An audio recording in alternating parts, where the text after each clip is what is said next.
entrepreneurship is more a self-development journey than it is a numbers or scaling. Children are always curious. They don't recognize fear. And curiosity only happens when you're not afraid to make mistakes. Because there's no such thing as a mistake. It's just experience, and you learn and you do it in a different way. I never realized the importance of your brand story and how rooted it is to our childhood. All along, we all tell stories. If we don't, we should, because it's much more than saying get 10% off. That emotional connection comes through storytelling. And storytelling shows up in so many different ways. It's not always about once upon a time and then the end. We forget that as human beings, we're probably the only species that can make a choice. We can choose. So why not choose it in ways that feeds your soul rather than depletes it? AI is accessible to everyone right now. It's a great tool, but if we don't know who we are as a brand, we're not using AI then as a tool. We're using it as a crutch.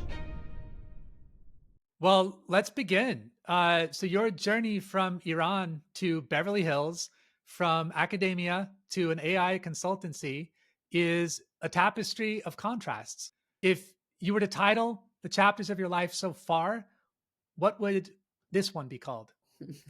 With this current one, probably beautifully complex or imperfectly perfect. I like that. So, what about it is perfect? What do you love about the current chapter? I think the journey of it all, uh, the experiences that we cultivate along the way, and how we decide what works for us and what doesn't. We at my AI agency, we put together this guide. Last year, we did this experiment where we played with AI and the archetypes, the Jungian archetypes. And for those of you that know, he, for a period of time, used the tarot deck to explain the archetypes. And it was a beautiful way of uh, using symbolism and what works and what doesn't to help people tap into their inner strengths, what they want to get rid of, their weaknesses, whatever it may be. And so we did this experiment with AI, and this year we put out this guide. But during the last year, when we were guinea pigs, and I was one of the guinea pigs, you discover so much about yourself, and you realize that the journey that you take, whatever it may be, and I say entrepreneurship is more a self-development journey than it is a necessarily numbers or scaling and all the technical stuff that goes around it. And so you start to realize what it is that no longer serves you, and what's been the programming. You begin the deprogramming, and then you say it's like a spring cleaning, this stays and this doesn't stay. So I think at this point, I'm 53 years old, and I say I'm at a point in my life where the experiences, fortunately not all of it has been technological, so I had the opportunity as a younger child or as a young teenager to go out and explore the world face to face and not from behind a computer. So I'm grateful for that. And then you say, I'm bringing these to the table today with AI or whatever is out there. And you start to take shape. So if it's 1,000 piece puzzle, you're getting closer to putting that puzzle together and seeing the picture that you've always, even on a subconscious level, imagined your life to be. So this, and I know that it's my life. For example, I'm an immigrant, moved to the United States from Iran when I was 7 years old, lived all over the world trying to find where home was because we were forced immigrants. So I think these complexities of the different cultures and the different experiences coming together to create this like abstract work of art, I think is what I would say my life has been all about so far. And I'm sure it's going to get more abstract. I love the puzzle analogy, and to maybe just take a slight detour to talk about how we kind of maybe respond to or use identity. Um, I've seen pictures of Iran in maybe the 70s, and it surprised me. Like I felt like I was seeing something from like Los Angeles, or people on the beach and like bikinis and stuff. And it seemed very like almost, and again, maybe it's selective, like the pictures I saw, but it seemed like a kind of easygoing, hip, and liberal. And then the images that I see of Iran now seem to be in like stark contrast contrast to that. And I'm sure there's layers and layers of nuance in what it maybe means to be Iranian. And Iran is a huge country, perhaps even regionally. Um, could you just talk maybe high level how like what that identity means to you given and please feel free to add any detail that I might be missing and but like to me that just I think it's true for all of us but sometimes you don't see grass growing when you're like there the change I mean but like what is it you know how does the consistency of being like Iranian line up with a changing kind of narrative or a changing maybe perception of the country. That's actually great, and I thank you for also asking this question because I think it gives a new perspective rather than what we see now, especially today in the news, what's happening and the propaganda that we're shown. Iran today is nothing like it was in the 1970s, in the sense that the culture was much more progressive. It was one of the most sought after hubs that people wanted to visit. People, I mean foreigners. It was a very dynamic, innovative, forward thinking culture. And unfortunately, for the political system and whatever the shifts that happened in 1979, that's when we left the country. Iran today, it's historically always held on to its core, its heart, and uh, I'm sure forever it will. But what we're seeing today on the surface is a system that most Iranians don't resonate with, and most Iranians have chosen to not embrace, even the ones that are still living in Iran.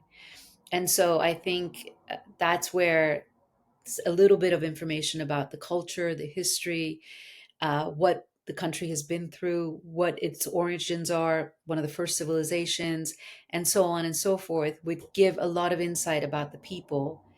And then, had the people that we encountered in 1979, 1980, when we first came to the United States, been aware of uh, this background, maybe they wouldn't have reacted the way they did to the Iranians. And the same goes for today for any culture, whether it's Palestine, whether it's Syria, whether it's North Africa, anywhere in the United States, what's happening with the immigrants and the current political system that's deciding to address it in a way that maybe isn't correct, because we're all culture. And when you bring the cultures together, it's this beautiful, like you said, tapestry that creates this picture. And this picture, we don't know yet what it is, but we see pieces of it. And once it becomes unified, it's that beauty that resonates and that beauty that is amplified. And so then you say, what are the differences? The maternal side of my family is Croatian, and there's a lot of I think authentic in that they're run by Iranian restaurants here in Vancouver. Um, and when I went to a couple, I felt like I was hanging out with my grandma's friends. It was surprising to me how, at least on like a surface level, similar the similarities were between I guess Persian culture and Croatian culture. I understand that you mentioned one of the first civilizations. There was probably some pollination that happened there, but that did surprise me because I would have thought of them as separate categories, and yet there's a lot of similarities, at least on like a vibe level. Absolutely. We do these experiences with my gifting company around the table. And it's amazing to me. And having grown up where the table was always our center, our focal point, where it kept us rooted to our culture through stories that my father would share. It's amazing to see that when you bring people together around the table, how much commonality we have around food. And it can be anything from spices to the vegetables. And then you say, we just prepare it in a different way, or we add this one spice that maybe you don't add. And so when you say Croatia, I've been to Croatia, and it's absolutely true. There's so much similarities that you say, because I do believe that that whole area of, let's say, the eastern um, part of Europe, is that bridge between the East and the West. And so you see that from the cheeses, I remember when I went to Bulgaria, they have the feta cheese that comes and there's Greece, and we have it in Iran, and so on and so forth. And so I think it's beautiful. And I know you're a foodie. Well, I know you about your food story. So you understand that this is something that instead of tearing people apart, it tends to bring them together. And so I think, yeah, to see that in commonality, it's beautiful. You've said your work has been about connection. Was there a moment early on when you realized that storytelling could be a bridge between cultures? On a subconscious level, I think it always was in, I was doing it without even being aware of it. When my own story came out, and that was only 3, 4 years ago. So imagine me being in this world of professional business, whether it's working for the corporation or myself, that I never realized the importance of your brand story and how rooted it is to our childhood or to the experiences that we have that we're not even aware of. And so when that came out, I realized all along we all tell stories all through any kind of communication that we do. And if we don't, we should, because it's much more than saying, get 10% off or buy today or subscribe today and this and that. It's so much more than that. That emotional connection comes through storytelling, and storytelling shows up in so many different ways. It's not always about once upon a time and then the end. It's an ongoing thing. And so through that fact that I realized that the table was always my place and food was always the connection. And it was the safe place where emotions were shared and people didn't care about, oh, I shouldn't say that because it might be offensive, or my religion is this, or my color is that. Then you start to flow. And then all of a sudden, everybody feels so comfortable. Then you start to get vulnerable. Then you start to be authentic. Then you start to be truthful, or you share stories that maybe you wouldn't share under other circumstances. And so I think it's creating the environment and then you yourself saying, I'm okay with it. So you mentioned that you had traveled and you took tours and you met people, and I'm sure you sat and you talked to the people that were preparing the food, the chefs, the restaurant managers, or the people that were part of your tours, and you got to know them, but on a level that wasn't about, oh yeah, what's your political belief? What do you, are you a Democrat or you a Republican?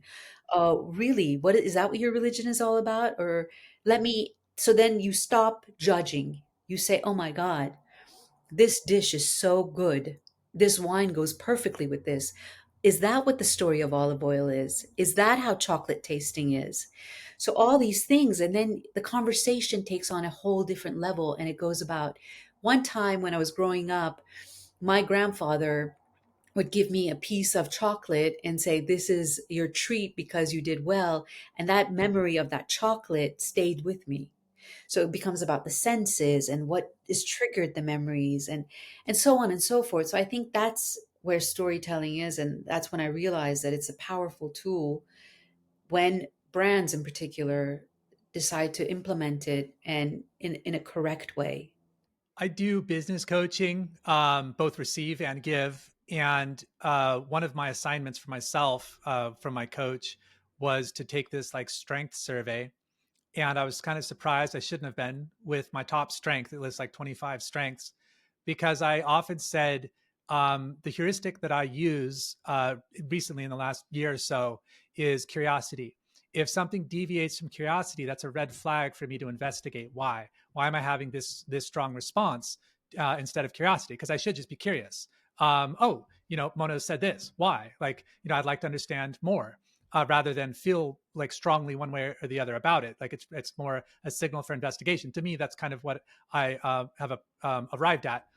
And then, sure enough, on this survey, my strength survey, the number one strength is curiosity. So I was curious, like, how much of that is me like projecting my own kind of way onto like the world, and how much of that is like an alignment with maybe a healthy way of being. I'm curious what your thoughts are on like leading with curiosity, because with what you said, I think that that aligns with my viewpoint. I'm just curious what your thoughts are. I think that's a beautiful example. And I think it's essentially what we all do. If you think about it, children are always curious. They don't recognize fear. They don't know what it is. So they're always exploring and they want to know. And they don't know that if, for example, if they touch something hot, it's going to burn them. It's that curiosity that takes them forward. And then they say, oh, no, it's hot. So I'm not going to do it again. So that's how we learn, right? And I think if you keep that, it's an essence that we have initially as children, as young, and it's unfortunately one of the things that as we get older and we decide to put the walls up or the protective gear up, that goes. So it's the number one thing, I think, that, and I think vulnerability. If you're okay with both of those, you're going to be quite successful. And I think it's beautiful that your coach guided you in this direction, because one of the things, and I learned it the hard way, like I said, in my life, I come from investment banking. I come from where you had to study. When I was doing my MBA, you still use textbooks. You only use the computer to type it out and to deliver the research that you had done. And you always stuck to this, at least I did, into this pillar, this box of, you know what? The marketing plan has to be in this way. The business plan has to be this. This is how we're going to execute because this is what the theory in the book says. The case studies said. And so unlearning that and saying, you know what? Let me break these walls. Let me expand and let creativity come in. And that can only happen when you're curious, and curiosity only happens when you're not afraid to make mistakes. Because we say mistakes are bad. But instead, if we say, you know what, mistakes are experiences, and experiences are good because that's how we learn. So that child doesn't, it's not making a mistake by touching that hot, that heat. It's learning and it's experiencing. So I think it's perfect. I agree with the perspective on mistakes, fearful though they may be for temporary status or something. Like David made two mistakes, Mona only made one, or something like that. It's data, and it's just participating in your environment and gathering data. And you mentioned the burning, and that's something that often comes up to me in terms of like explaining bias. Like if you were burned by something, you tend to put up a wall, or at least it seems to be that way. It's not uncommon, at least in my own life, at least. But I think the curiosity, to go back to that, would be, how could I use that heat? Like, okay, that touching that was bad, but could I use that in a productive way, such as, say, cooking food? And so you're kind of learning how to use something, again, that maybe the way that I went about that was a mistake, but maybe there's a different way to go about it. Like rather than just put up a barrier full stop, maybe there's like a lattice work, or like an architecture you could build to grow. Exactly.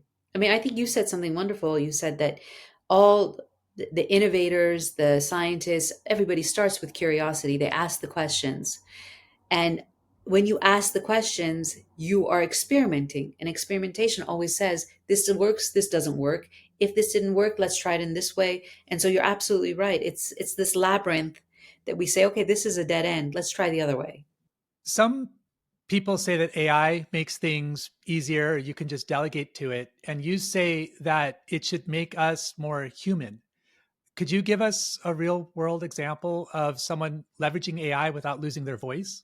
Me myself for sure, but a lot of our clients as well, in the sense that there's so much generic content out there. There's so much generic strategy. Everything has become the same. And the reason is AI is accessible to everyone right now. So everyone can sit in front of a chat GPT and say, write me a high ranking blog about this. Give me a marketing campaign that will convert. Do this, do that. Give me an idea. And it's all wonderful. It's a great tool. But if we don't know who we are as a brand, or if we don't know who we are and what our strategies are as a business, if we don't have the experience from the before, we're not using AI then as a tool. We're using it as a crutch.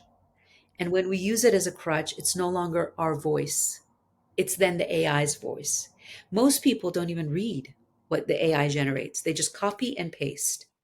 And you can tell from the first sentence, I'm thrilled to be reaching out to you, or I am weaving together your ideas and generating this, and it's a tapestry of, and all these LLM words that we all know and we're so familiar with. I used to love the word embrace or elevate. Today, it's every single other word that ChatGPT gives me. Underscore is another one that Yes, comes to mind. exactly, exactly. Spark. Uh-huh. And so you say, because I love to write, Mm. and I see this and I say, wow, I've changed how I write because I don't want that. And so if you don't know who you are, if you don't know what your brand is all about, who your target audience is, if you haven't done the work, you are entering in ChatGPT with an empty toolbox, and therefore you're going to be swept away and think it's easy, and you're going to love the speed of it, and you're going to love the amount of work you think you're getting done, but the results are going to be very, very flat, and you're going to be disappointed, and then you're going to say AI sucks. But if you're entering in with a bunch of tools because you've already done the work, you know your brand story, you know your brand voice, you know the tone, you know the style, you know everything about your target audience, then you're going to walk in there and say, listen, this is what I need, but let me tell you how you're going to do this.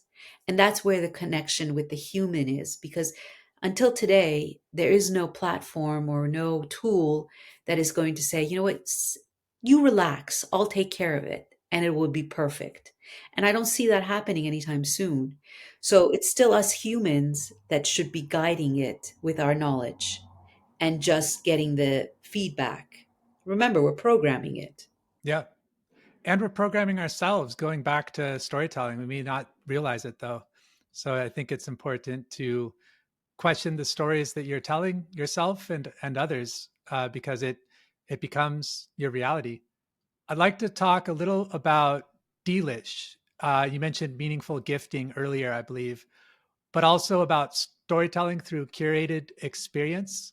Could you walk us through one of your favorite creations and the story that it told? Yes, so we do these experiences. A lot of companies will choose to gift experiences rather than objects. And we did one in Morocco for a coaching company, and it was uh, stimulating the memory through the senses. And what we did is we put, it was a dinner, and we put spices in envelopes, and no one was allowed to see what the spice was. All they had to do was, before starting the dinner, they had to open the envelope and smell it without looking and seeing what the spice was. And they had to write down the first memory that was triggered, and that they had to write it down just by one word. And then we would start a conversation around it. And the response and the journey that it took, it was so fascinating, even for us. We didn't expect the results it would have. That how pepper, black pepper, would trigger memories of a relationship with a mother, a daughter and a mother, and eating disorder, or how cinnamon would remind someone of their grandmother without even knowing it. So it was these beautiful things that bring out stories. And then around that table of, it was about 20 people, how they started to bond. And team building isn't always about, let's get together and come up with workshops or case studies and go through them. And then you from New York will come together with me from Vancouver and so on. And then we're going to be talking about this and it's about these moments where I say, wow, David, I didn't know this about you. This is what I'm about. And this was my story. And you're like, wow. And then so there's no longer these masks or these walls that we put up, because most of the time when we sit around the table with strangers, we don't know who they are. So we all have our defenses up. And so they start to come down when we start to see again the common. So how the spices were able to trigger this and bring this kind of unity and bonding was very special that night. That night, I will never forget it. It's one of the best experiences.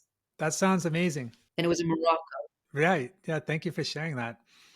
it reminded me when you're talking about the spices triggering memories, somewhat, a little bit of a tangent, but still, I think germane to this restaurant I went to in Ho Chi Minh City in Vietnam, called Noir, Dining in the Dark. And you're led by a blind staff into a room, and you can't see your hand in front of your face. And there's so many kind of layers to the experience. For one, I think one thing that I took away from it was what seems like, let's say, a deficiency or a handicap in one context might open up a ability that you don't have in another context. Going back to languages, if someone doesn't know a word that you know, they might know a word that you don't know. Um, and being led by a blind person in the dark, and sat down at a table and not knowing what's in front of you and eating it, and your senses, as you've no doubt heard, are heightened when one of your senses, the other senses are heightened when one of them is removed. You could you could almost see um, through other means, and the experience was profound. The textures, the flavors, and just the act of consuming energy. It was spiritual. It was profound, and it's accessible to all of us. We just kind of take it for granted sometimes, and hopefully we're picking up on some signals. But it just made me wonder, how many signals are we missing in our daily life? And what you mentioned about the spices triggering kind of memories in the subconscious or what have you, reminded me of that. It's beautiful. It's you see what you come up with, and the experiences. This experience that you had is something really, really deep and, like you said, profound. And that level, I think, is where everybody starts to open up, and you open up in a way that almost as if your heart is opening up. Yeah, I like that. And just the connection too. Um, there's a context where a sighted person and a blind person might be seen as different, and yet we're part of the same like experience and community in many ways. And we, in that moment, you feel connected. And so maybe in that dining experience that you had in Morocco, people that would otherwise be perhaps separate, came through and found a layer that they could connect on in a meaningful way. Exactly. Exactly. From your days as a professor until now, what's one lesson that never stops being true? I think communication. And by communication, I mean also listening. So in any scenario in life, if you're willing to listen, you then will realize that communication is flowing. So as a professor, I remember I would tell the students always, I'm learning more from you guys than perhaps you're learning from me. And it's the case. When I do these podcasts and I hear the host speaking or sharing their insight, it's this shared moments where I say, oh, wow, there's different ways of looking at it. And it's that perspective that shifts. And if we can just do that, if we can take a moment to say, let me look at it from a different way, like you just said. So you go in with the example of touching the heat. So you say, okay, if I touch it like this with my hand on the fire, it's going to burn. But if I put a pot on the fire and I put water in it and I put an egg in it, I have something to eat. And then I can even get more creative and use it in different ways. And so I think it's always that if we allow ourselves to listen, and a lot of times people think that communication is let's talk and let me learn how to express myself. But the more we learn how to listen, actively listen, then we realize that there's this flow. And that's when we start to say, you know, David mentioned this. So actually, that's an interesting way of looking at it. Let me go a little deeper and see what that is. And then we say, okay, this is what inspiration is, right? So I was inspired. So then it led me to this. So it becomes this whole like domino effect where it leads to something else. And then all of a sudden, you've created a new project. Why? Because David said this one word of if you decide to put a pot on top of the fire, you're going to get very, very good results. And so you start this like domino effect. and it leads you to now today Mona has this new project that is a gift box centered around an egg, an egg and what you can do with this egg and so on and so forth.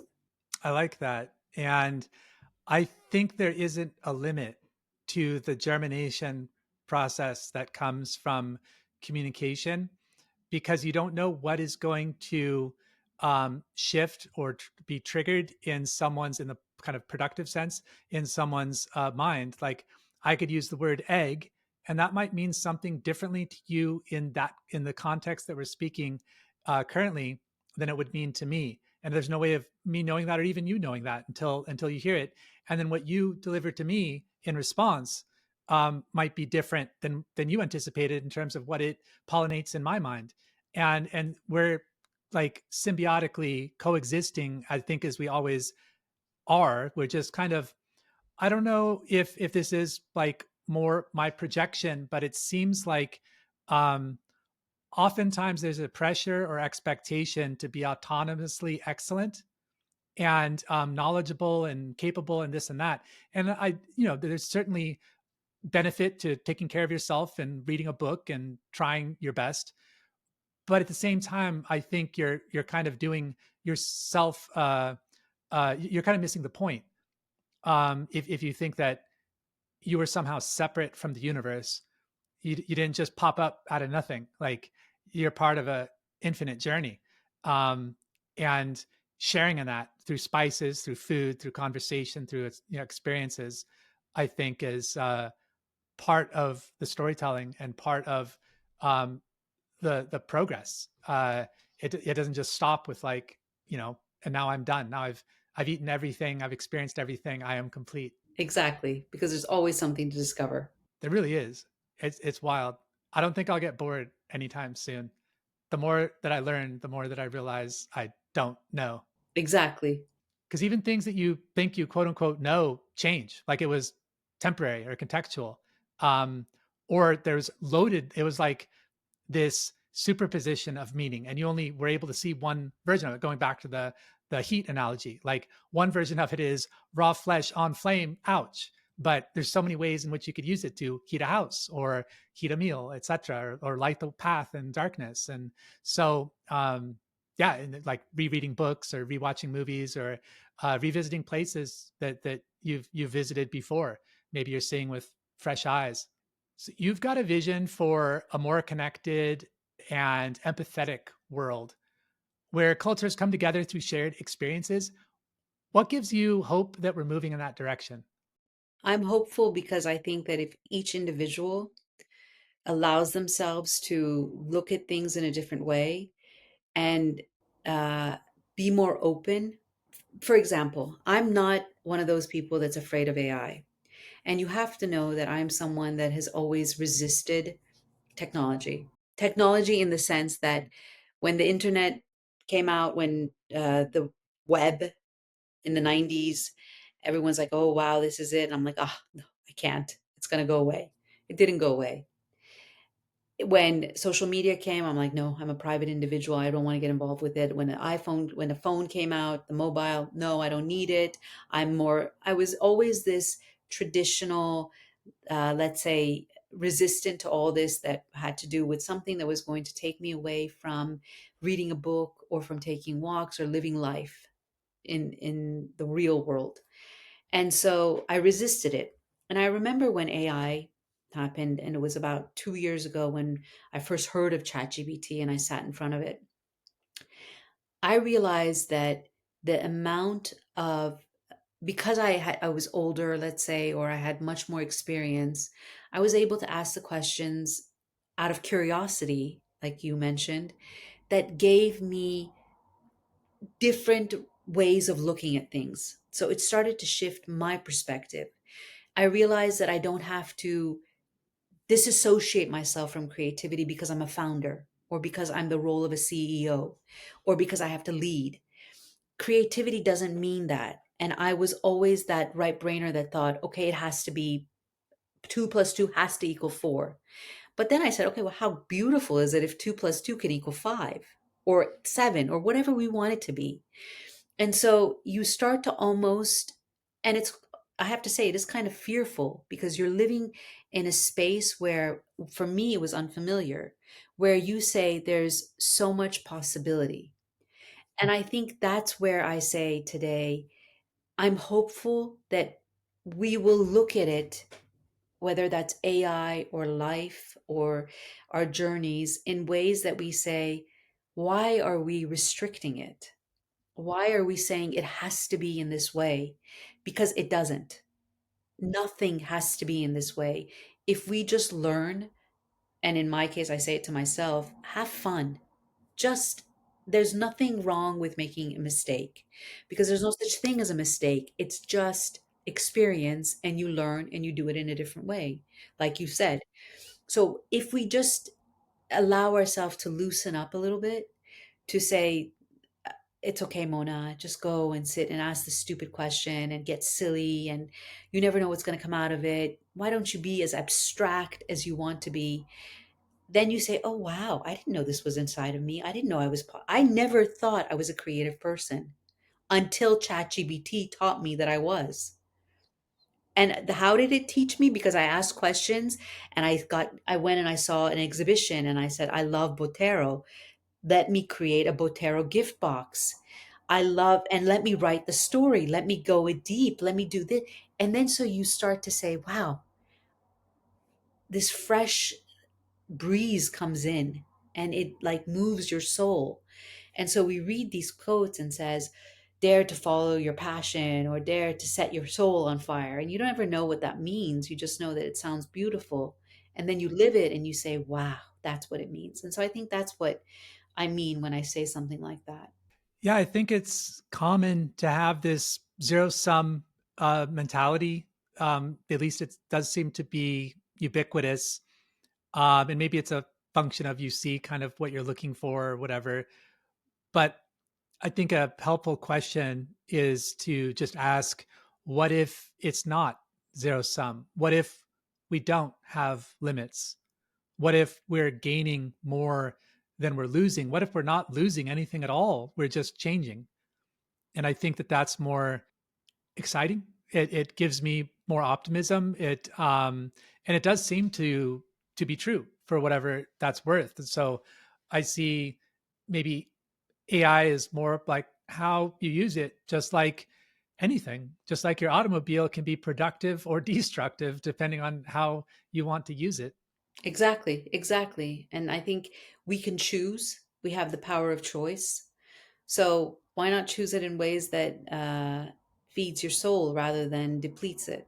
I like what you said there. That was deceptively deep, I think, when you said we have the power of choice. It seems to me that we're not aware of that. And I'm curious if you have thoughts as to why. I think because we are fed so much right now, especially in today's world, there's so much input going in that we almost become prisoners of this, let's say, information. So it almost becomes a paradox where we say you have so many options, but you're almost paralyzed in making them. And so we forget that as human beings, we're probably the only species that can make a choice. And reminding ourselves all the time, you can choose to shut off, you can choose to turn it back on, you can choose to go this way or that way. It's the infinity, I think, that scares us. And sometimes it's nice to stay in this safe space where you say, I don't need to really expand.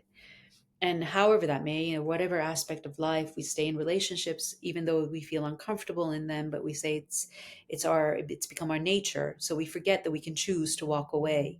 And no one says that freedom of choice is easy. There's always, Carl Jung has a beautiful quote that says, don't forget that the tree with the fruit has very deep dark roots.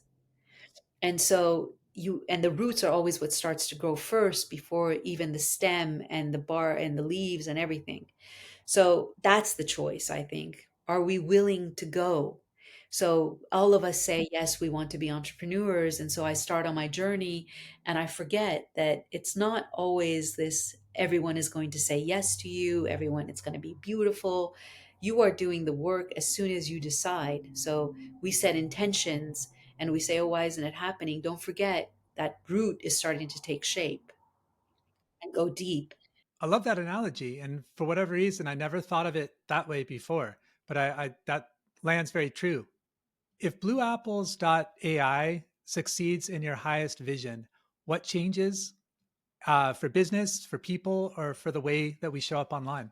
I think what will happen, I do see that that's happening, and I think will happen by the end of this year. Last year, it was they said that 4 billion content was generated.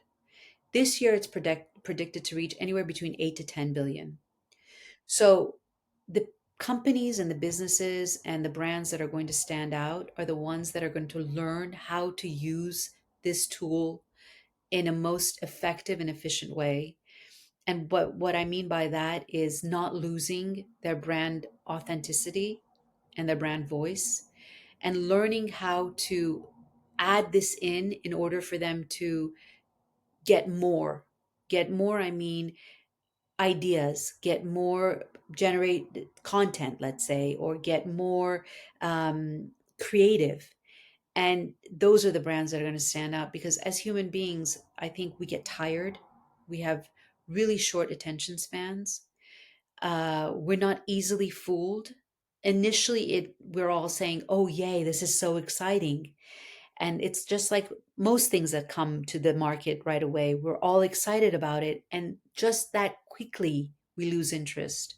So I think we'll start to understand that when we read the first line of an email and it's been generated by AI, we say, okay, I'm not going to, I can't. I know that I've reached that point where I don't even bother, I don't waste my time. And just like a pendulum, we tend to go back. So if you remember when Amazon made everything so consumption so easy, everybody was on there and we're all on there still now buying. But then there's this quietly where everyone's like, let's get back to artisanship. Let's get back to craftsmanship. Let's get back to made in and made by hand or made rare, unique. And so this is the pendulum swinging, right?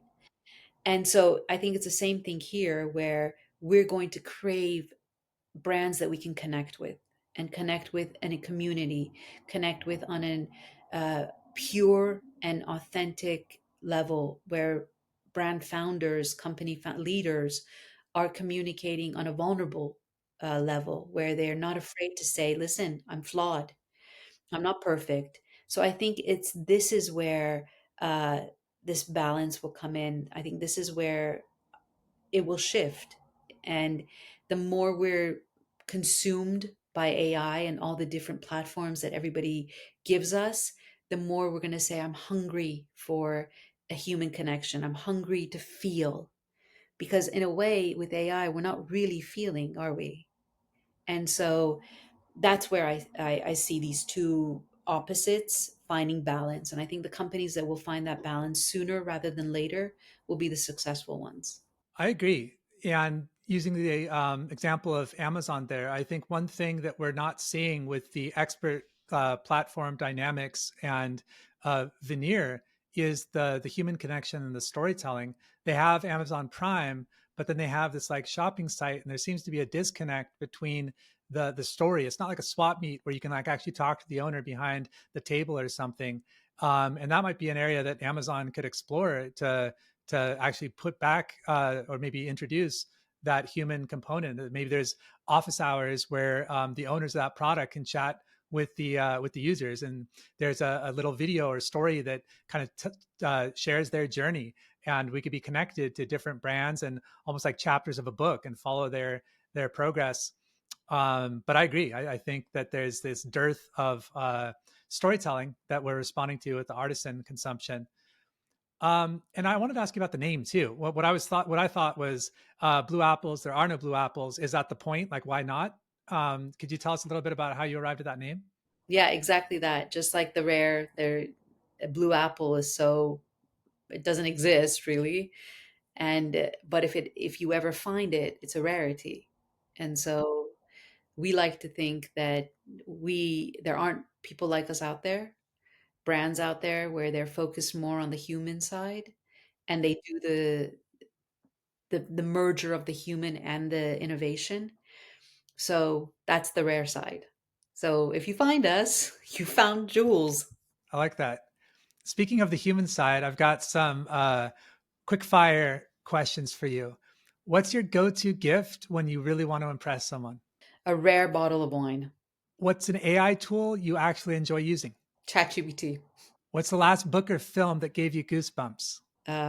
Carl Jung's memoirs. What's one thing you wish people understood about you? My complexities. What's your favorite moment of stillness or inspiration in your day? The moment that I get to shut everything off, sit on my sofa, either read a book or just listen to music and unwind.